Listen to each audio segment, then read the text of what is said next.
Hospital আহিলোঁ আৰু লগ পালোঁ আমাৰ একদম কণমানিজনীক। হেল্ল' গাইজ, কি খবৰ? সকলোৰে আশা কৰোঁ সকলো বহুত ভালে আছে। মিনি ভ্লগ এটা লৈ আকৌ আহিলোঁ আপোনালোকৰ ওচৰলৈ। ৰাতিপুৱাই গডৰেজৰ কাপোৰখিনি মায়ে একেবাৰে ওলাইছিলে, পিছত মই ধুনীয়াকৈ সামৰি দিলোঁ। চাওকচোন ইমান ধুনীয়া লগা হৈছে। মায়ে মানে একেবাৰে খেলি মেলি কৰি দিছিলে।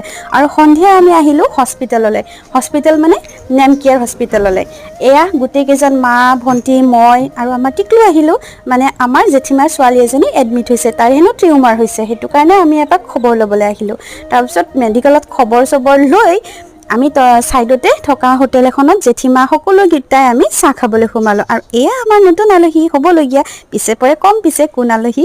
তাৰপিছতে হস্পিটেলৰ পৰা ওলোৱাৰ পিছতে বাহঁতক লগ পালোঁ। আৰু চাওকচোন আমাৰ কণমানিজনীক ইমান মৰম লাগিছে, জ্ঞানাজনীক প্ৰায় এমাহতে লগ পাইছিলোঁ আৰু আপোনালোককো দেখুৱাইছিলোঁ। তাৰপিছত ময়ো আজিহে লগ পালোঁ। পিছে ভ্লগটো কেনেকুৱা পালে জনাব দেই। আজিলৈ আহিলোঁ।